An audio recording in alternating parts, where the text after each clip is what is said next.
할렐루야. 우리 옆 사람과 먼저 인사하겠습니다. 귀하십니다. 혹시 오늘 말씀의 제목 먼저 한번 띄워주실까요? 말씀의 제목은 한번 읽어보겠습니다. 본문은 조금 이따 읽고요. 같이 읽을까요? 말씀의 제목입니다. 시작. 교회는 고집스럽게 그리스도만을 증거해야 합니다. 오늘은 이제 열왕기상 4장 전체를 다 나누도록 하겠습니다. 원래는 이제 3장에 솔로몬이 두 여인이 한 아들을 두고 각기 자기 아들이라고 주장하는 사건을 해결함으로써 하나님이 솔로몬에게 주신 그 지혜가 어떤 것인가를 나눠야 되는데요. 근데 이 본문은 제가 이제 말씀을 준비하다 보니까 우리 강혁이가 많이 아플 때 저희가 이제 여기에 모여서 밤에 기도회를 할 때 제가 그 본문을 가지고 여러분에게 말씀을 나눴더라고요. 그럼 또 이제 중복되는 내용이 되기 때문에 오늘은 그 부분을 나누지 않고 바로 4장으로 넘어오도록 하겠습니다. 간단하게 설명을 드리면 두 여인 중 진짜 어머니가 누구인가를 밝혀내는 것이 하나님의 지혜인데 그 하나님의 지혜가 바로 긍휼이 되는 거예요. 즉 아들이 죽는 것을 불쌍히 여기는 여인의 마음과 불쌍히 여기는 마음이 없는 여인을 구분하는 것이 바로 하나님의 지혜가 되는 거예요. 그러니까 아들이 살아난 이유는 어미의 긍휼로 인하여 구원을 받은 것입니다. 근데 여인의 직업이 창기였어요. 창녀였습니다. 그렇기 때문에 그 아들 역시 죽어마땅한 저주받은 아들이란 말입니다. 그러니까 저와 여러분들은 저주받은 자고, 왜냐하면 저와 여러분들이 창녀의 아들이란 말입니다. 성경은 하나님과 나의 이야기이기 때문에 저주받은 자여서 우리는 구원받을 수 있는 그 어떠한 은혜도 없는 존재들인데 하나님의 긍휼하심이 저와 여러분들을 살려내셨다. 이것이 이제 열왕기상 3장에 있는 솔로몬의 재판이 되는 것이고요. 그러니까 하나님의 지혜는 무엇이냐? 하나님이 솔로몬에게 준 그 지혜는 무엇이냐? 바로 긍휼이 되는 거예요. 그러니까 우리가 하나님의 자녀가 되고 우리가 하나님의 백성이 되고 우리가 오늘 이곳에서 하나님께 예배할 수 있는 이유는 오직 하나님이 우리를 불쌍히 여기시고 긍휼히 여기셨기 때문에 저와 여러분들이 구원을 받은 것입니다. 이게 솔로몬 안에 재판 안에 담겨있는 그 비밀이 되는 거예요. 자, 이제 3장은 이제 지난번에 나눴기 때문에 이렇게 간단하게 하고 이제 4장 넘어가도록 하겠습니다. 볼륨 조금만 줄여주실까요? 아주 조금요. 자, 본문을 읽을게요. 시작.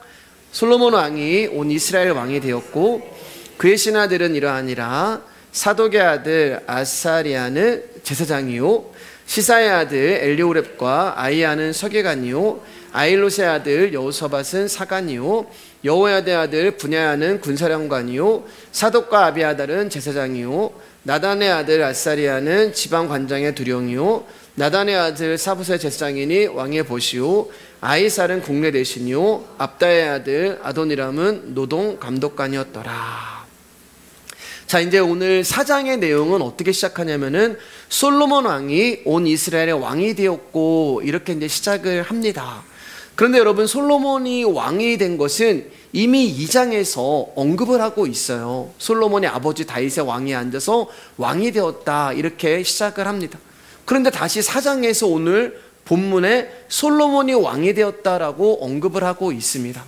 그럼 왜 솔로몬이 왕이 된 것은 이미 2장에서 언급이 됐음에도 불구하고 왜 4장에서 다시 솔로몬이 왕이 된 것을 언급하는 이유가 무엇일까? 그것은 이제 4장 전체를 통하여서 솔로몬 왕국이 어떤 나라라는 것을 우리 가운데 설명해 주시기 위한 거예요. 다시 말해서 영적으로 말씀드리면 하나님이 다스리시는 하나님의 나라, 그리고 하나님이 세우신 진짜 교회가 무엇인가를 이제 열왕기상 4장을 통하여서 하나님은 우리 가운데 알려주시고 계시는 것입니다. 오늘은 말씀드렸듯이 이제 4장 전체를 다 나눌 거고요. 세 부분으로 나눠서 말씀을 전하려고 합니다. 조금 어려울 수도 있지만 늘 그렇듯이 말씀을 사모하는 마음으로 경청해 주시면 좋겠습니다. 오늘 우리가 읽은 본문을 보면 솔로몬의 신하들이 쭉 나오죠. 아사리아라는 제사장으로 시작해서 서기관, 사관, 군대장관, 제사장, 관리장, 대신, 국내 대신, 감역관, 이렇게 쭉 솔로몬의 신하들이 언급이 되고 있어요. 먼저 서기관이 하는 일은 나라의 공문서를 작성하고 보관하며 재정을 맡아보는 직책이고, 사관은 오늘날로 말하면은 왕의 비서와 같은 역할을 합니다. 관리장이라고 하는 말은 솔로몬이 이스라엘을 이제 다스리면서 12개의 행정지역으로 나눴거든요. 그러니까 오늘날로 말하면 도지사 같은 개념이 되는 거예요.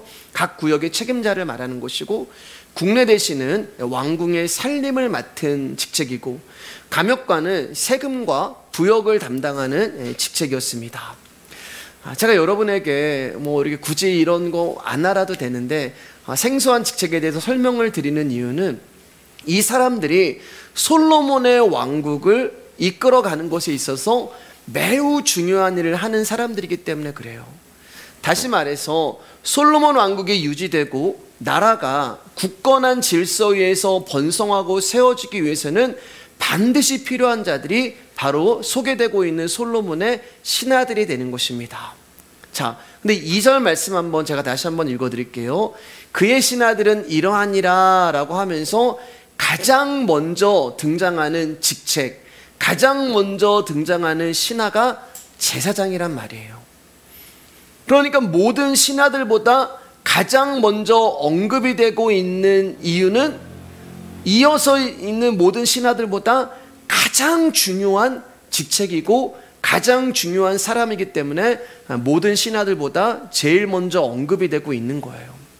서기관, 사관, 관리장 뭐 이런 등등등, 이 사람들은 왕국의 유지와 번성을 위해서 필요한 사람들인데, 그들보다 가장 중요한 직책이 뭐냐면은 제사장이다라는 것을 성경이 우리 가운데 알려주고 있는 것입니다. 여러분, 제사장은 하나님께 제사를 주관하는 사람이죠.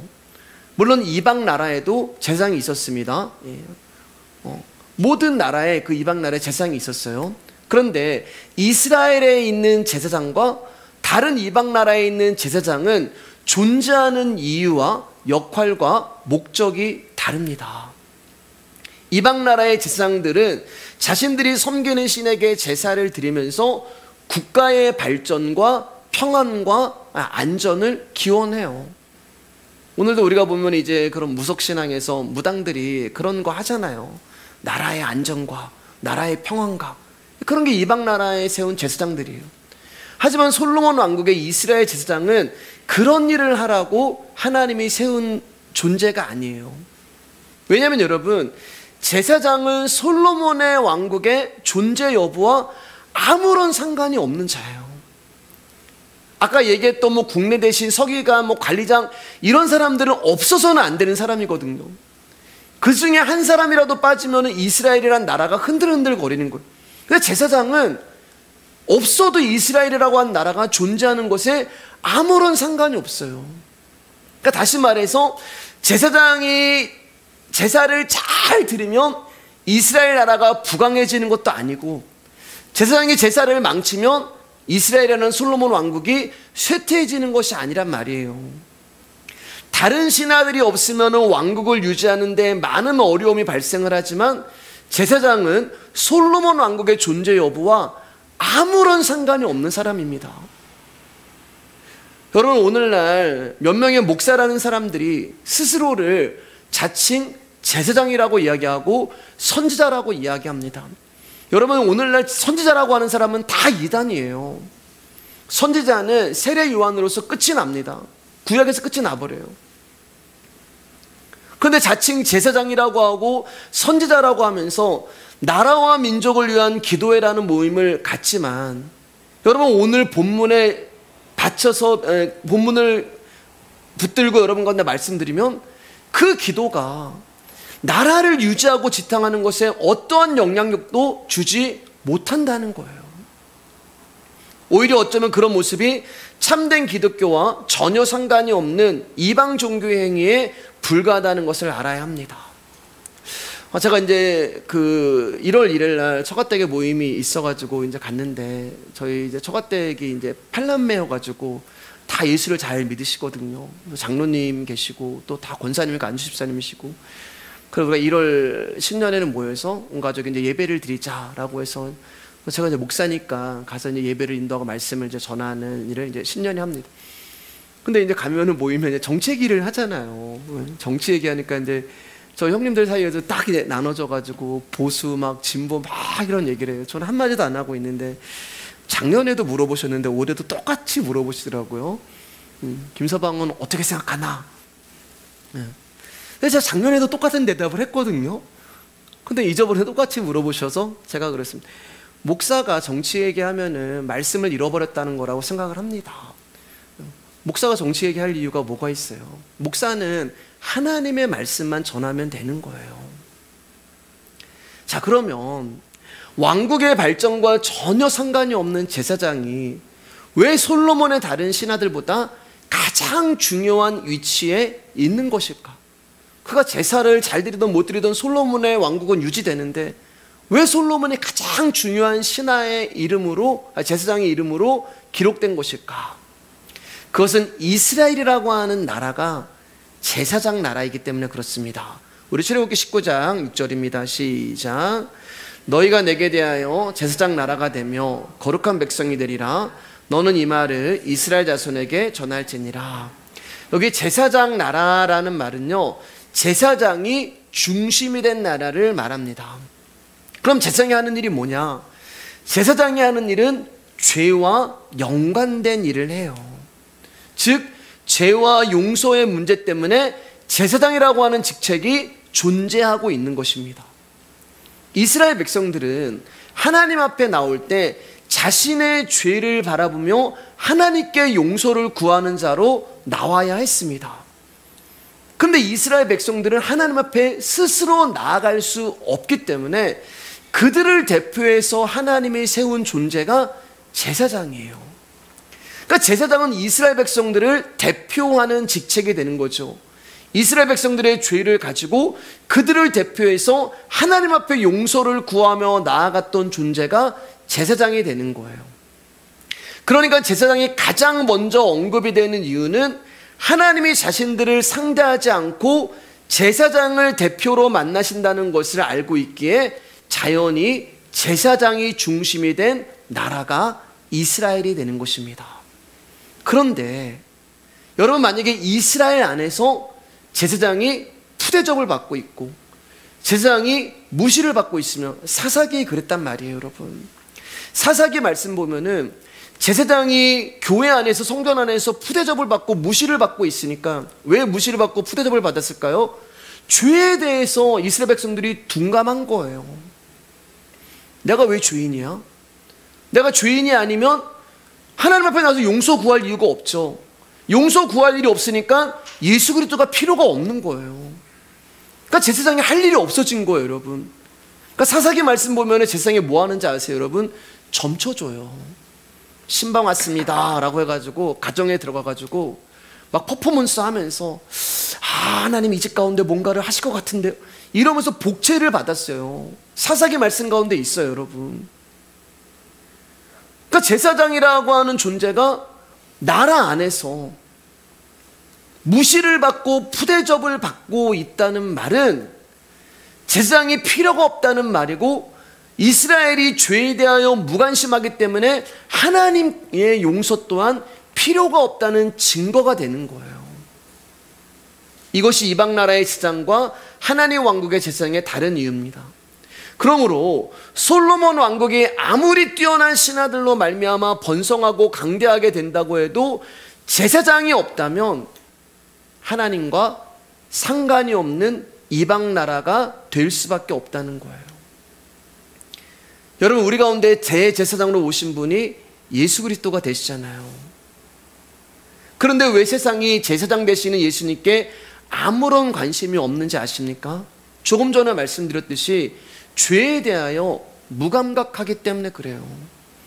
때문에 하나님 앞에 나는 잘못한 것도 없고 오히려 떳떳합니다. 왜냐하면 윤리와 도덕을 기준으로 살아가기 때문에 그렇죠. 윤리와 도덕 안에서 나는 잘 살아가고 있기 때문에 내가 왜 죄인이야 라는 말씀이 나오는 거예요. 죄인이 아니기 때문에 용서를 구할 것도 없고 용서를 구할 필요가 없으니까 예수 그리스도가 필요가 없는 거예요. 하나님께 죄를 짓지도 않았고 용서를 구할 것이 없기에 하나님의 제사장으로 오신 예수 그리스도가 필요한 존재로 여기지 않은 것입니다. 그래서 오늘날 교회 안에서 예수 그리스도를 찾지 않는 거예요. 사람들이 예수 그리스도 이름을 부르지 않는 것입니다. 여러분, 제사장은 죄와 연관이 있다고 말씀을 드렸어요. 그래서 대제사장 되시는 예수님이 죄의 현장으로 오신 분이십니다. 그 말은 그분을 만나기 위해서는 오직 죄의 현장에 내가 있을 때 제사장이신 예수님을 만날 수 있는 거예요. 그리고 그곳에서 예수로만 주어지는 하나님의 용서의 은총을 받게 되는 것이고, 그 죄의 현장이 어디냐? 교회가 되는 거예요. 여러분, 잊어버리시면 안 돼요. 오늘 열왕기상 4장 전체를 통하여서 교회가 무엇인지를 나눈다고 말씀드렸어요. 그 죄의 현장이 교회가 되는 거예요. 교회 안에 예수 그리스도가 계시는 거예요. 예수님의 피로 세워진 교회는 그렇기 때문에 교회의 번성과 발전에 관심을 둘 필요가 없는 거예요. 우리가 빨리 땅을 사서 성전을 건축해야지, 빨리 여기 빈자리가 채워져야지, 그런 거에 관심이 없는 거예요. 그저 우리를 위해 피 흘리시며 우리의 죄를 덮으시고 용서하시는 예수 그리스도의 공로와 은총에 감사하고 기뻐하는 뿐입니다. 그러한 사람들이 모이는 곳이 교회가 되는 것이고, 그러한 사람들이 모이는 곳이 하나님 나라가 되는 거예요. 그러니까 하나님 나라에서, 그러니까 교회에서 가장 중요한 존재는 서기관도 아니고 사관도 아니고 관리장도 아니고 국내대신도 아니고 감역관도 아니고, 오늘날로 말하면 뭐예요 여러분? 목사도 아니고 장로도 아니고 어떤 직분도 아니고 어떤 행사도 아니고 어떤 절기를 지키는 것도 아니고, 오직 제사장 되시는 예수 그리스도라는 거예요.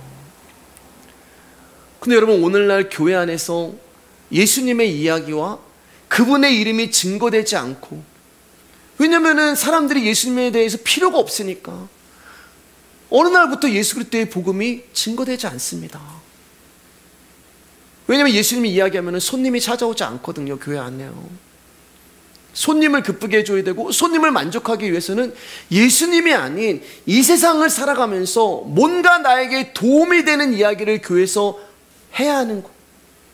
그러니까 어느 날부터 예수님이 푸대접을 받기 시작합니다. 무시를 받기 시작해요. 그래서 결국에 솔로몬 왕국이 무너지기 시작하는 거예요. 다른 곳에서 무너지지 않습니다, 여러분. 그래서 이제 솔로몬 왕국에서 제사장을 가장 중요한 직책으로 두는 거예요. 첫 번째 이유입니다. 자, 이제 두 번째, 하나님 나라와 하나님이 세우신 교회가 무엇인지 한번 보겠습니다. 20절에서 28절 읽을까요? 시작.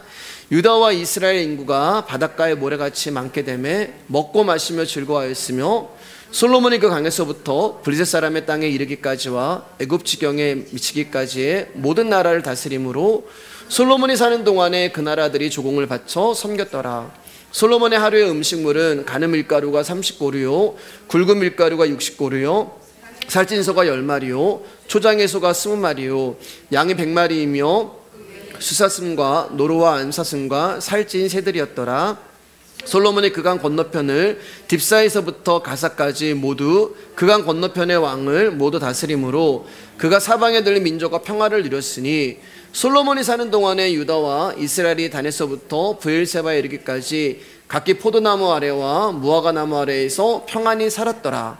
솔로몬의 병거의 말 외양간이 4만이요 마병이 12,000명이었으며 그 지방 관장들은 각각 자기가 맡은 달에 솔로몬 왕과 왕의 상에 참여하는 모든 자를 위하여 먹을 것을 공급하며 부족함이 없게 하였으며, 또 그들이 각기 직무를 따라 말과 준마에게 먹일 보리와 꼴을 그 말들이 있는 곳으로 가져왔더라. 자, 우리가 읽은 이제 본문은 한마디로 이야기하면은 솔로몬 나라는 태평성내라는 거예요.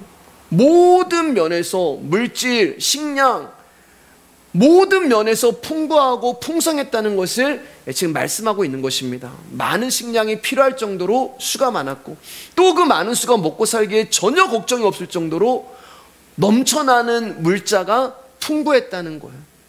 그것만이 아니라 솔로몬이 이스라엘 주변의 이방 국가까지 모두 가나람으로써 솔로몬이 사는 동안에는 이 나라에 전쟁 없이 평화가 계속되었습니다.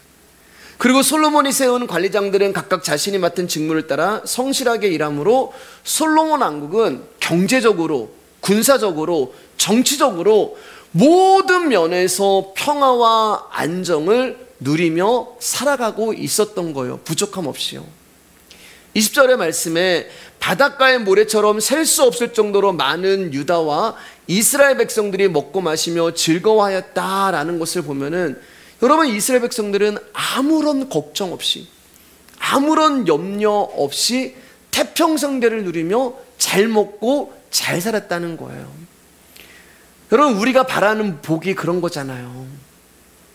저와 여러분들이 하나님 앞에 원하는 복이, 하나님 나한테 이런 좀 축복을 줬으면 좋겠습니다 라는 그런 복을 지금 이스라엘 백성들이 받고 있는 거예요. 내일 일을 염려하지 않고 그냥 내가 잘 먹고 잘 살 수 있는 그런 나라, 우리 하나님께 그런 복을 받기를 원합니다. 자, 그런 면에서 보면은 솔로몬 왕국은 인간이 받을 수 있는 모든 복을 완벽하게 갖추고 있는 나라라고 할 수 있는 거예요. 자, 그런데 여러분, 이 복을 이스라엘 백성들이 원한다고 받은 것일까요? 이스라엘 백성들이 기도해서 이 복을 받은 것일까요? 다시 말하면 오늘날 저와 여러분들이 야, 나에게 이런 축복이 있었으면 좋겠다라고 원한다고 그 축복이 나에게 임하는 거냐고요? 소망한다고 우리 가운데 주어지는 거냐고요? 우리는 하나님의 이름을 부르며 이러한 축복을 내려달라고 기도하며 복된 날을 꿈꾸며 소망하지만, 내가 소망한다고, 내가 원한다고, 내가 힘쓴다고 이 복이 나에게 주어지는 것이 아니라는 거예요. 마찬가지예요, 여러분. 이스라엘 백성들도 이런 복을 구하지 않았어요. 소망하지 않았어요. 원하지 않았어요. 그럼에도 불구하고 이스라엘 백성들은 지금 이런 엄청난 축복을 받으며 살아가고 있는 것입니다. 신기한 것은 이 복을 받기 위해서 뭘 했다는 게 없어요. 이스라엘 백성들이요. 나라와 민족을 위해서 기도하지도 않았고 하나님을 잘 믿지도 않았어요. 하나님을 잘 섬기지도 않고 봉사하지도 않고 헌신하지도 않았는데 이스라엘 백성들이 지금 이런 엄청난 축복을 받는 것입니다. 왜일까요, 여러분? 사무엘하 3장 13절입니다. 시작. 내가 구하지 아니한 부귀와 영광도 내게 주노니 내 평생의 왕들 중에 너와 같은 자가 없을 것임이라. 심지어 솔로몬도 이런 복을 구하지 않았어요. 여러분 보면 여기 보면 솔로몬이 구하지 않았다고 얘기하잖아요. 네가 구하지 아니한 부귀와 영광. 솔로몬이 구하지도 않았는데도 하나님이 이 엄청난 복을 솔로몬에게 주신 것입니다. 솔로몬은 하나님이 내가 너에게 무엇을 주랴 라고 말씀하실 때 오래 사는 것도 구하지 않고 부자 되는 것도 구하지 않고 원수에 대한 보복도 구하지 않고 지혜를 구했단 말입니다. 그런데 하나님이 그것을 마음에 흡족하다 말씀하셨어요. 그리고 그 솔로몬의 기도 때문에 하나님은 그가 구하지 않은 부와 영광을 주신다고 약속을 하신 것입니다. 그래서 어떤 분이 이 말씀을 또 곡해가지고, 봐라, 솔로몬이 하나님의 마음에 맞는 기도를 하였기 때문에 솔로몬이 부와 영광을 얻은 것이다. 그렇기 때문에 부와 영광을 얻기 위해서는 하나님 마음에 맞는 기도를 하자. 여러분, 하나님 맞는 기도가 도대체 어떤 기도를 말하는 것일까요? 그런 뜻이 아니에요. 그것은 성경을 잘못 곡해하시는 것입니다. 왜냐하면 솔로몬은 애당초 부와 영광을 얻기 위해 하나님께 지혜를 구한 게 아니란 말입니다. 내가 지혜를 구하면 하나님 나한테 부와 영광을 주시겠지, 이런 계산을 가지고 나간 게 아니라 솔로몬이 지혜를 구한 것은 주의 백성으로 하여금 선악을 분별하게 하기 위해서 지혜를 구했단 말이에요. 우리 9절 말씀 열왕기상 3장 같이 읽을까요? 시작. 누가 주의 이 많은 백성을 재판할 수 있사오리까? 드는 마음을 종에게 주사 주의 백성을 재판하여 선악을 분별하게 하옵소서. 이제 역대기서 보면은 솔로몬이 이제 지혜와 지식을 구했다라고 말씀하고 있는데, 열왕기상 보면은 지혜를 구했다는 말이 없어요. 솔로몬이 구한 게 내가 너에게 무엇을 줄까 할 때 듣는 마음을 종에게 주사 이렇게 얘기한단 말입니다. 근데 이 듣는 마음이 뭐냐면 이제 쉐마라는 뜻이거든요. 들어라, 하나님의 말씀. 그게 지혜란 말입니다. 근데 여기서 이제 중요한 게 뭐냐면은 주의 백성이에요. 솔로몬이 기도하는데 나의 백성을 재판하여 선악을 분별할 수 있도록 지혜를 주십시오, 이렇게 기도하지 않아요. 솔로몬이 뭐라고 얘기하면은 자기 백성이 아니라 하나님의 백성으로 하여금 선악을 분별할 수 있도록 지혜를 주십시오. 이렇게 기도했는데 이 기도가 하나님 마음에 합했던 거예요. 즉 자기 자신을 위하여 기도하지 않고 오직 하나님과 하나님 나라를 위하고자 하는 그 마음이 솔로몬의 기도의 중심이 되었던 것입니다. 그래서 하나님은 이 중심을 기뻐하셨고 솔로몬에게 그가 구하지 않은 부귀와 영광까지 같이 주신 거예요. 그러니까 지금 이스라엘 백성들이 태평성대를 누리며 물질과 식량에서 엄청난 축복을 받는 이유는 그들이 뭘 하지도 않았음에도 불구하고 그러한 축복을 받는 이유는 다 누구 때문이에요? 솔로몬 때문이라는 거예요. 이스라엘 백성이 한 것도 없는데 솔로몬 때문에 그들이 잘 먹고 잘 살고 있는 것입니다. 이것이 또 이방 나라와 이스라엘의 다른 특성이 됩니다. 여러분, 이스라엘이라는 나라는 참 희한한 나라입니다. 하나님은 이스라엘 백성 한 사람 한 사람을 상대하지 않으세요. 하나님은 이스라엘의 한 사람 한 사람의 신앙과 악행을 보지 않습니다. 한 사람 한 사람을 보면서 벌과 복을 주시지 않으세요. 하나님 보시는 존재는 누구냐? 하나님은 왕만 봐요. 왕만. 아까 우리 첫 번째는 제사장 보았잖아요. 하나님 왕만 보세요. 그래서 역대기서를 보면은 왕으로 말미암아 하나님이 이스라엘을 심판하고 이스라엘 가운데 복을 주십니다. 그러니까 이 말은 이스라엘에게 있어서 가장 중요한 존재는 왕이라는 말이고 왕에게 이스라엘의 운명이 달려 있다는 거예요. 그 말은 왕이 하나님 앞에 제대로 서 있기만 하면은 이스라엘은 이런 엄청난 복을 자연히 누리게 되는 것이고, 앞서 말한 대로 이스라엘과 유다의 사람들이 먹고 마시고 즐거워하는 풍요의 복을 누릴 수 있게 된다는 것입니다. 우리가 봤잖아요. 솔로몬의 기도 때문에 이스라엘 잘 먹고 잘 사는 거지 이스라엘 백성들이 뭘 해서 하나님이 복을 준 게 아니란 말입니다. 그러므로 사랑하는 여러분, 오늘날 이 땅에서 내가 복을 받기 위해서 열심히 절기를 지킨다거나 열심히 기도한다거나 열심히 헌금하고 열심히 헌신하고 열심히 봉사를 해야 한다거나 열심히 착한 일을 하고 열심히 교회 일을 열심히 해야 복을 받는다는 말은 성경과 전혀 상관없는 다른 교훈이 되는 것이고, 목사로 하여금 무당의 말과 다를 바 없는 말을 내뱉게 만드는 소위 사람의 욕망을 만족시키게 하는 그런 거짓 복음이 되는 거예요. 이스라엘이라는 나라는 솔로몬 왕 한 사람이 하나님 마음에 맞음으로 이스라엘과 유다가 혜택을 입었습니다. 그러면 여러분 생각해 보세요. 솔로몬 왕국에서 가장 중요한 사람은 솔로몬이고 솔로몬만 잘 서 있으면 돼요.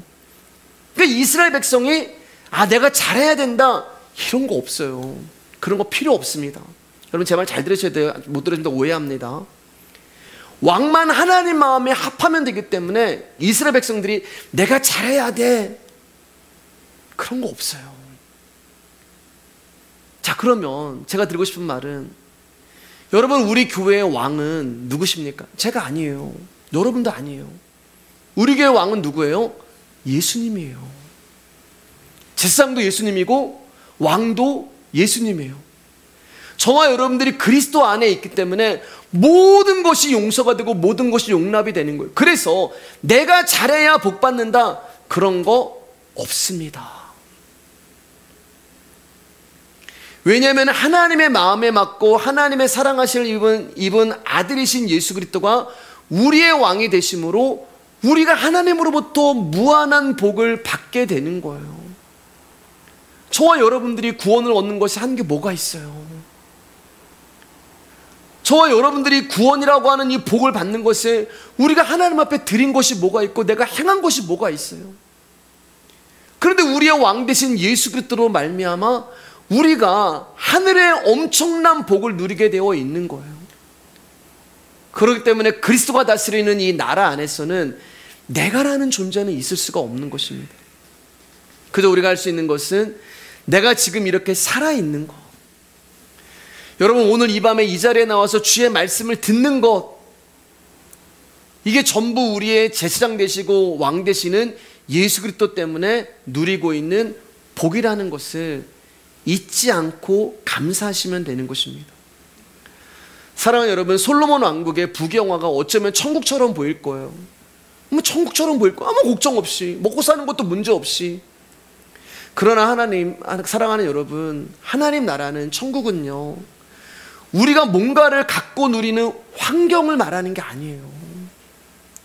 우리 자꾸만 하나님 나라 가면 거기는 뭐 보석길이 깔려 있고, 거기는 뭐 근심 걱정도 없고. 그래서 어떤 분은 왜 하나님 나라 가고 싶으세요? 그러면은 이 땅이 너무 고통스럽고 거기는 눈물도 없고. 여러분, 그것 때문에 하나님 나라 가는 거 아니라고 말씀드렸잖아요. 그 땅에는 뭐 기쁜 일만 있고, 그 땅에는 웃을 일만 있고, 이 땅에 내가 몸도 아프고 병도 걸리고, 이 땅에는 뭐 고난과 고통이 있는데 그 땅에 그런 거 없어. 그런 게 하나님 나라가 아니에요. 하나님 나라는 예수 그리스도가 계시기 때문에 우리가 가는 것입니다. 환경이 아니고 상황이 아니에요. 우리가 아직까지도 세상의 부경화가 눈에 아른거린다면은 진짜 예수 그리스도의 보물을 발견하지 못한 거예요. 우리 조금 전에 찬양했잖아요. 누가복음 12장 27절 말씀 가운데 솔로몬의 모든 영화가 들의 핀 백합화보다 못하다고 말씀하시잖아요. 들의 백합화를 봐라. 길쌈 수고하지 않아도 솔로몬의 영광보다 더 아름답다고 말씀하고 계시잖아요. 여러분, 예수 그리스도를 만나고 나면 세상의 부와 영화는 헛된 것임을 분명히 아셔야 합니다. 제가 오늘 말씀 준비하면서 어떤 분이 칼럼 하나를 이렇게 쓰셔서 이렇게 읽어봤는데 갑자기 생각이 났는데요. 예전에 그 책에 있는 내용이었습니다. 그분이 뭐라고 한 칼럼 쓰셨는데, 고르바초프라고 옛날에 소련의 대통령이 있었는데, 그 아내가 죽어서 비행기를 타고 오게 됐는데, 이분이 뭘 봤냐면은 그 비행기에서 내릴 때 고르바초프와 그 가족들을 본 게 아니라 주검이 돼서 그 화물칸에서 내려오는 고르바초프의 아내의 그 관을 본 거예요. 그래서 그렇게 쓰셨더라고요. 인생이 허망하다. 어쩌면 세계의 그 대권을 움직였던 그 제국이라고 했던 한 대통령의 부인이었잖아요. 근데 죽으면 어떻게 되는 거예요? 화물칸에서 그냥 관짝으로 나오는 거예요. 그게 우리 인생이 되는 거예요. 그러니까 이 땅의 모든 것이 썩어질 것에 불과하다는 것을 우리가 알게 될 때 우리의 소원이 달라지게 되는 것입니다. 저는 내가 가인이어서 땅의 것으로 내가 채워지기를 원했지만, 내가 그리스도를 만난 후로는 이제 아벨이 되어서 예수 그리스도부터 흘러나오는 하늘의 것으로 채워지기를 소망하며 살아가게 되는 거예요. 여러분, 우리 안에 이 마음이 들 때 주님이 우리를 찾아오십니다. 우리 안에 이 마음이 들 때 예수 그리스도가 십자가에 죽으셨다는 것이 말로 다 할 수 없는 은혜가 되는 것이고, 우리가 이 마음이 들 때 하나님이 나 같은 존재를 부르시고 선택하셨다는 것이 감사와 눈물과 감동이 되는 거예요. 자, 이제 세 번째, 우리가 하나님 세우신 교회가 무엇인지에 대해서 살펴보면서 말씀 이제 정리하겠습니다. 29절 34절 읽겠습니다. 시작. 하나님이 솔로몬에게 지혜와 총명을 심히 많이 주시고 또 넓은 마음을 주시되 바닷가의 모래같이 하시니, 솔로몬의 지혜가 동쪽 모든 사람의 지혜와 애굽의 모든 지혜보다 뛰어난지라. 그는 모든 사람보다 지혜로워서 예스라 사람 에단과 마을의 아들 헤만과 갈골과 다르다 보니 나무로 그의 이름이 사방 모든 나라에 들렸더라.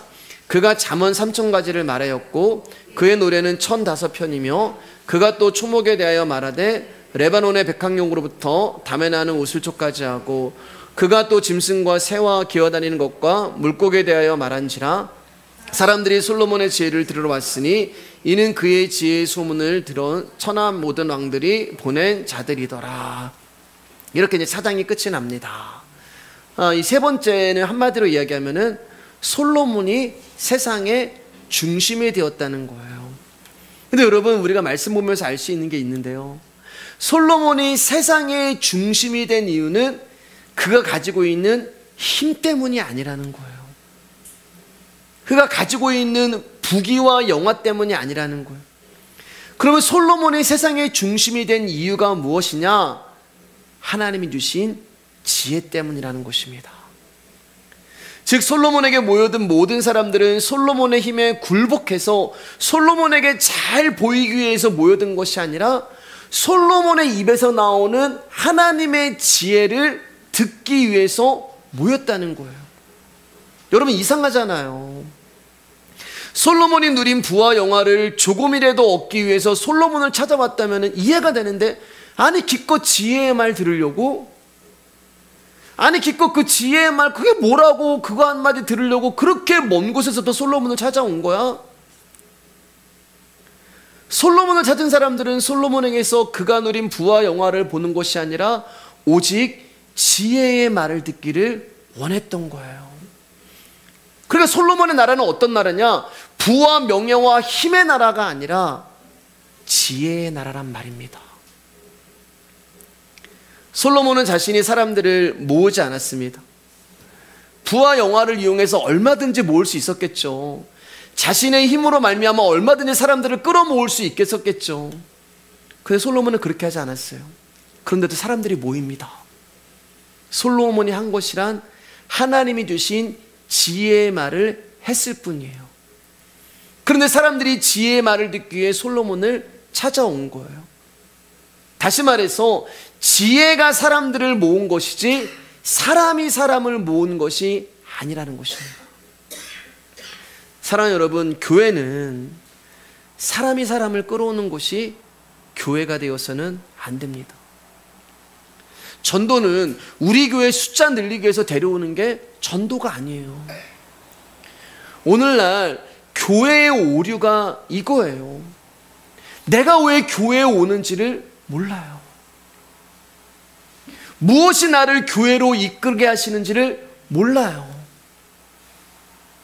왜 교회 다녀? 총 가려고. 나를 교회로 모이게 하신 힘에 대해서 무지하기 때문에 스스로 교회를 찾은 곳으로 여기게 되고, 여러분 우리는 이 가운데 스스로 오신 분이 한 분도 없어요. 하나님이 다 부르신 것입니다. 하나님이 택해 주신 거예요. 근데 그 힘에 대해서 모르니까 내 스스로 교회를 찾은 것으로 여기게 되고, 결국 나를 부르신 분의 힘을 생각하지 않기 때문에 교회가 사람의 힘으로 완성이 되고 존재하게 되어 버리는 거예요. 그러다 보니까 사람의 힘으로 사람을 끌어모아 교회를 교회되게 하려는 발상과 사고방식과 행사와 이벤트만 난무하게 되는 것입니다. 사랑하는 여러분, 오늘 수요일 날 이 밤에 저와 여러분들이 교회로 모이셨습니다. 교회로 모인 이유가 뭐예요? 일단 부귀영화는 아니죠. 왜냐하면 제 메시지가 부귀영화와 거리가 멀기 때문에.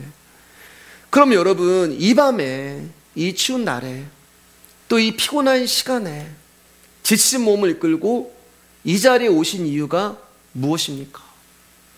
말씀대로 지혜의 말씀 듣기 위해서 오신 거라고 믿어도 될까요? 아멘입니다.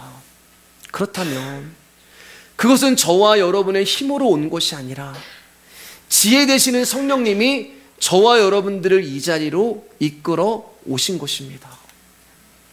우리가 오늘 이곳에서 지혜의 말씀을 사모하고 그 말씀을 듣고자 함으로 모이신 거라면 그것은 우리 모두가 지혜 아래에 모여있다는 증거가 되는 것이고, 지혜가 우리를 붙들어 이 자리에 나오게 한 것이라는 것을 증명하게 되는 거예요. 솔로몬의 왕국은 솔로몬의 통치를 받는 나라가 아닙니다. 솔로몬의 왕국은 솔로몬의 나라가 아니에요. 솔로몬의 왕국은 지혜의 통치를 받는 나라입니다. 솔로몬 왕국에 모여드는 사람들은 힘과 부와 명예에 굴복해서 나오는 것이 아니라 오직 복음 되시는 예수 그리스도의 말씀 듣기를 원해서 이 자리에 모이신 거예요. 그 사람들을 성경은 성도라고 이야기하고 교회라고 이야기를 하는 것입니다. 솔로몬의 지혜를 중심으로 하나로 모이는 것처럼 교회는 하나님의 지혜, 하나님의 지혜가 뭐라고 말씀드렸어요? 하나님의 긍휼과 사랑이신 그 예수 그리스도로 말미암아 모이는 것입니다. 그러므로 지혜는 예수 그리스도가 되는 거예요. 여러분, 교회는 인간의 결속된 그런 모임이 아닙니다. 친목 단체가 아니에요. 사람들의 모임은 언젠가 깨지고 갈라집니다. 근데 우리 안에 예수 그리스도가 계시고 그 예수 그리스도로 말미암아 서로를 바라보게 된다면 저 사람은 불쌍한 사람이 되는 거예요. 저 사람은 긍휼이 필요한 사람이 되는 거예요. 또 그 사람이 나를 볼 때는 긍휼과 불쌍함으로 보이는 거예요. 그게 하나님의 지혜라고 말씀드렸잖아요. 그러므로 교회가 해야 할 일은 오늘 말씀의 제목처럼 고집스럽게, 그야말로 고집스럽게 예수 그리스도만을 증거해야 하는 거예요. 하나님의 긍휼과 사랑이 어떻게 나타났는지, 그리고 긍휼과 사랑이 죄인된 우리에게 어떤 복을 안겨주었는가를 고집스럽게 말씀이신 복음을 통하여서 증거해야 하는 것이 교회가 해야 할 유일한 일입니다. 왜냐하면 오늘 이 밤에 이 긍휼과 사랑을 드리려고 모인 여러분들이 계시기 때문에 그래요. 하나님의 복음을 듣기 위해서 이 밤에 이 자리에 모이신 여러분들이 계시기 때문에 그렇습니다. 그런 교회가 바로 솔로몬 왕국이 되는 것입니다.